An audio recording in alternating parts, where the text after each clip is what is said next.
नमस्कार, news 1 India में आप सभी का स्वागत। आपके साथ मैं अर्चना कौशल। शुरुआत करेंगे खास खबर के साथ। यूपी देश का सबसे बड़ा सूबा और सबसे अधिक विविधताओं वाला राज्य है, जहां चारों खानी चार भाषाएं। यूपी के बारे में ये कहा जाता है, जैसे यूपी के कदम कदम पर भाषा और वेश बदलता है, वैसे ही अपराधी और अपराधियों की प्रवृत्ति बदलती है।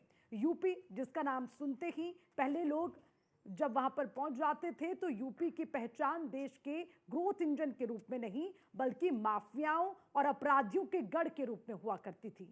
हर तरह माफियाओं का राज था। पूर्वांचल यूपी की पहचान माफिया अतीक और मुख्तार अंसारी के नाम से हुआ करती थी। किसी भी राज्य के लिए उसकी पहली पहचान उस राज्य की कानून व्यवस्था पर निर्भर करती है, और अगर कानून व्यवस्था का हाल खस्ता है तो फिर उस राज्य में विकास के रास्ते अपने आप बंद हो जाते हैं। और एक समय में यूपी का यही हाल था। ना बेटी सुरक्षित, ना व्यापारी सुरक्षित। देश के मानचित्र पर यूपी की कानून व्यवस्था बहुत खराब थी, लेकिन यह तस्वीर तब बदली जब यूपी की कमान संभाली सीएम योगी आदित्यनाथ ने, और यूपी पुलिस की कमान संभाली डीजीपी प्रशांत कुमार ने।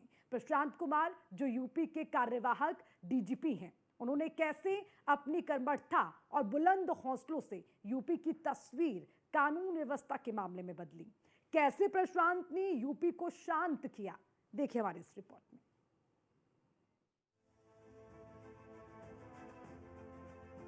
प्रशांत ने किया यूपी को शांत, कानून व्यवस्था में यूपी को नई उड़ान। जब प्रशांत कुमार ने संभाली डीजीपी की कमान, अपराधी माफिया हुए परेशान, सभी का किया काम तमाम। कानून व्यवस्था के मामले में देश में यूपी की पहचान, अपराध और अपराधियों पर जबरदस्त लगाम। यूपी जिसके जिक्र के कई मायने होते हैं, चाहे आर्थिक हो, सामाजिक हो, राजनीतिक हो। देश के कई राज्यों के लिए आज यूपी एक रोल मॉडल बन गया है। देश के विकास का ग्रोथ इंजन बन गया है, निवेशकों की पहली पसंद बन गया है। ऐसा क्यों हुआ, क्या आप जानते हैं?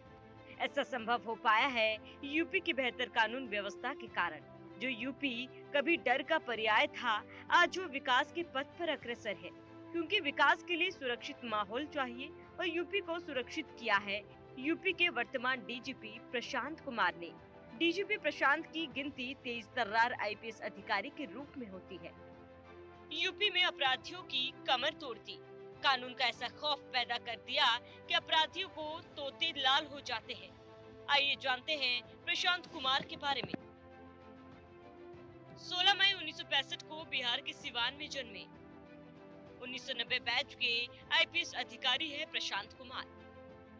प्रशांत कुमार की गिनती तेज तर्रार अधिकारियों में होती है। प्रशांत कुमार को सबसे पहले तमिलनाडु कैडर मिला। निजी कारणों से यूपी कैडर में तबादला कराया। 1994 में यूपी कैडर के आईपीएस अधिकारी बने।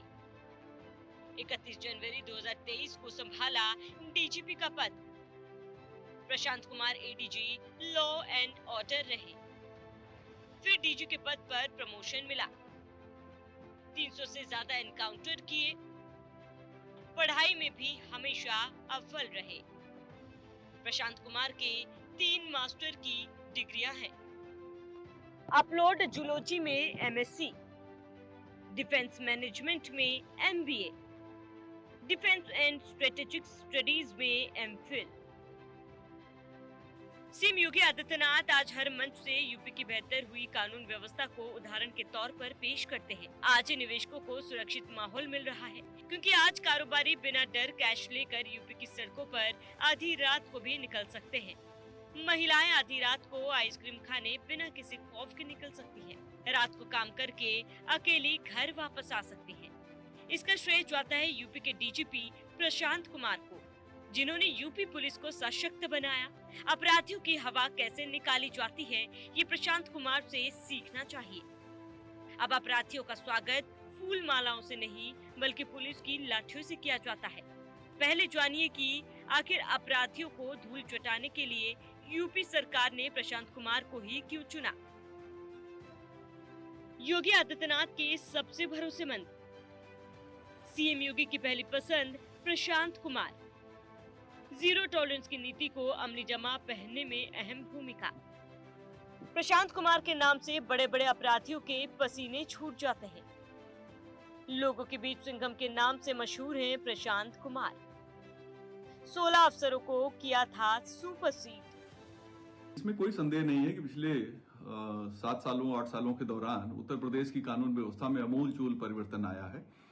सबसे ज्यादा चोट संगठित अपराधों पर पड़ी है। संगठित अपराधों के तमाम गिरोह चिन्हित किए गए, करीब 61 गिरोह थे, उनका सफाया किया गया, उनके पूरे नेटवर्क को ध्वस्त किया गया, तमाम लोगों को अरेस्ट किया गया, 2000 करोड़ रुपए से ज्यादा की उनकी संपत्तियां जब्त की गई हैं। और संगठित अपराध पे चोट होने के साथ जो असामाजिक तत्व लोगों के सामान्य जीवन में दखल दिया करते थे, उनके खिलाफ बहुत कड़ी कार्रवाई की गई है। तो एक तरीके से कहें कि उत्तर प्रदेश में एक व्यापक सुधार पुलिस और कानून व्यवस्था में हुआ है, और ये सुधार मुझे लगता है कि उत्तर प्रदेश के लिए एक बेहतर स्थिति पैदा करता है। खासतौर पे डेवलपमेंट को लेकर जो सवाल हमेशा उत्तर प्रदेश से जुड़ा रहा है, निवेश यहाँ नहीं आता था, इंडस्ट्री यहाँ नहीं आती थी, बल्कि जो इंडस्ट्रियां नोएडा वगैरह में थी पहले काफी शिफ्ट हो गई उत्तराखंड और गुरुग्राम की तरफ। तो ये जो परिस्थिति है, ये एक बेहतर वातावरण देने की कोशिश पुलिस ने की है, और इसमें उत्तर प्रदेश सरकार के जो कठोर कदम है उन्होंने बहुत ही व्यापक भूमिका निभाई है। 2017 से पहले यूपी में निवेश और प्रवेश दोनों पर ग्रहण लगा हुआ था। केवल अपराधियों का बोलबाला था। नेशनल क्राइम रिकॉर्ड ब्यूरो की रिपोर्ट में यूपी का प्रदर्शन हमेशा सबसे खराब रहता था। माफिया जेल में हो या बाहर, दोनों में कोई अंतर नहीं था। वो जेल को अपने ससुर का घर समझता था, जहां दामाद की तरह उसकी खरीदारी होती थी। लेकिन जब यूपी पुलिस की कमान प्रशांत कुमार ने संभाली, तब से नेशनल क्राइम रिकॉर्ड ब्यूरो की सूची में यूपी का स्थान कैसे बदला। एनसीआरबी 2023 की रिपोर्ट के मुताबिक 2022 में 101 मुकदमे दर्ज हुए, जबकि जम्मू कश्मीर में 371, मणिपुर में 167 और असम में 133। अपराधियों पर कार्रवाई का दायरा बढ़ाया गया। अपराधियों पर कार्रवाई के लिए विभिन्न अधिनियम व अभियोजन के तहत कदम बढ़ाकर कई क्षेत्रों में नियंत्रण किया गया। आतंकियों से लेकर भ्रष्टाचारियों के खिलाफ कार्रवाई के तहत दर्ज मुकदमों की संख्या में बढ़ोतरी हुई। यूपी में A2S की सक्रियता बढ़ी। आर्म्स एक्ट के तहत यूपी में 38,094 मुकदमे दर्ज कर आरोपियों पर कार्रवाई की गई। यूपी में NDPS एक्ट के तहत बड़े पैमाने पर कार्रवाई की गई। अगर कानून व्यवस्था आपको देखनी है तो रात के 9 बजे के बाद आइए। हमारी माताएं बहनें स्वतंत्र सड़कों पर टहलती हैं।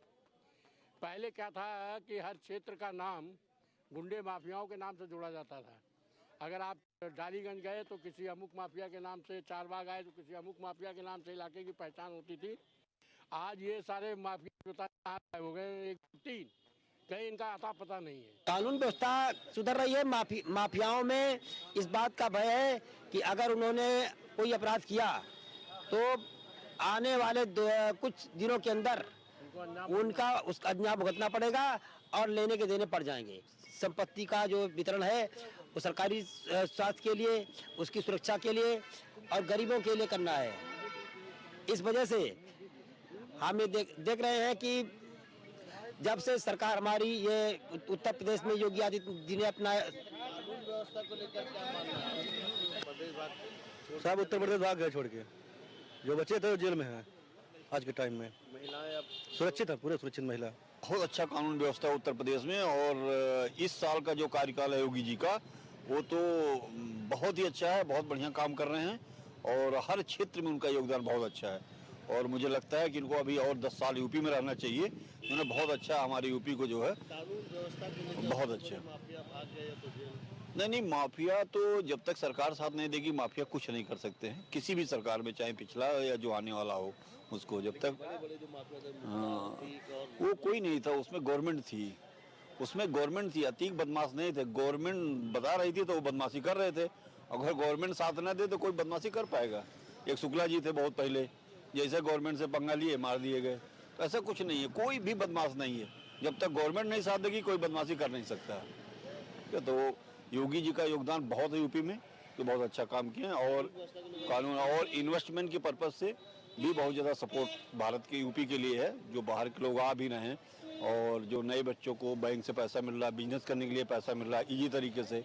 और सबसे अच्छा कि गांव में जो है जो सीधे पैसा उनको मिल रहा है, उसका कुछ दुरुपयोग हो रहा है गांव वालों से, लेकिन तब भी उनको कहीं ना कहीं जो इसको जरूरत है वो बढ़िया से काम हो रहा है। महिला अपराध में यूपी की स्थिति। यूपी में 2021 में 56,083 मुकदमे दर्ज हुए। साल 2022 में बढ़कर 65,643 हो गए। पिछली सरकारों में रिपोर्ट दर्ज नहीं की जाती थी, अब बिना किसी डर के रिपोर्ट दर्ज होती है। महिला अपराध के खिलाफ रिपोर्ट दर्ज कराती है। पहले यूपी में बड़े पर्वों पर सरकारों की पहली चिंता कानून व्यवस्था होती थी। त्योहारों पर हर मर्तबा एक वर्ग दूसरे वर्ग पर हावी हो जाता था, जिससे हिंसा हो जाती थी। लेकिन अब यूपी में लोग बिना किसी डर के अपने अपने त्योहारों को खुलकर मनाते हैं, क्योंकि यूपी के डीजीपी प्रशांत कुमार ने अपराधियों में ऐसा खौफ पैदा कर दिया और एक चेतावनी भी दी कि जो करेगा माहौल खराब उसका होगा बुरा हाल। प्रशांत कुमार को 4 बार मिल चुका है पुरस्कार। 2020, 2021, 2022, 2023 में मिला वीरता पुरस्कार। वीरता के लिए राष्ट्रपति का पुलिस पदक प्राप्त किया। एनकाउंटर स्पेशलिस्ट के नाम से जाने जाते हैं प्रशांत कुमार। यूपी पुलिस ने 7 साल में किए ताबड़तोड़ एनकाउंटर। 2017 अपराधी हुए ढेर, 7,799 को लंगड़ा कर पकड़ा। 2017 से दिसंबर 2024 तक पेश किए गए कई आंकड़े। यूपी पुलिस ने गैंगस्टर के तहत अरबों की संपत्ति जब्त की। अपराधियों की 140 अरब से ज्यादा की संपत्ति जब्त। 7,546 अपराधियों को प्रभावी पैरवी कर सजा दिलाई गई। कि प्रशांत कुमार एक कर्मठ अधिकारी रहे हैं और जहां भी जिन जिलों में भी उन्होंने कमान संभाली है उसकी कानून व्यवस्था में निरंतर सुधार आया है और सुधार उन्होंने किया है। हाँ, ये बात जरूर है कि यूपी में कानून व्यवस्था की स्थिति बहुत खराब थी। प्रशांत कुमार, मैंने कहूँ जब से ये डीजीपी बने हैं, बल्कि इसके पहले भी जब एडीजी लॉ एंड ऑर्डर थे, तभी से ही उन्होंने उत्तर प्रदेश की कानून व्यवस्था पर अपना पकड़ मजबूत की थी और शिकंजा कसना शुरू किया था। ये प्रशांत कुमार की उपलब्धि का हिस्सा माना जाएगा कि बड़े से बड़े अपराधी, मैं कहूँगा कि प्रशांत कुमार जी ने एक तरह से उत्तर प्रदेश से संगठित अपराध का सफाया कर दिया है। जो संगठित गिरोह हुआ करते थे, मतलब उनके खत्म करने के तरीकों पर जरूर बात है, आप चर्चा कर सकते हैं, लेकिन इसमें कोई दो राय नहीं कि मुख्तार अंसारी जैसे माफिया, अतीक अहमद जैसे माफिया या विकास दुबे जैसे माफिया, ऐसे माफियाओं पर शिकंजा कसने की हिम्मत किसी दूसरे अधिकारी ने नहीं दिखाई थी जिस तरह से प्रशांत कुमार ने किया है। तो उत्तर प्रदेश के समक्ष तो इसीलिए आप देखिएगा पिछले कई वर्षों से पिछली सरकारों का इतिहास देख लीजिएगा कि ना तो उत्तर प्रदेश में निवेश बढ़ रहा था, ना व्यवसायी आ रहे थे, सिर्फ इसीलिए कुछ उगाही होती थी। माफिया, यहाँ उत्तर प्रदेश के माफिया उनसे उगाही करते थे, उनको आने नहीं देते, उनको मिलती थी, उनका अपहरण किया जाता था और सरकारें मूक दर्शक बनी रहती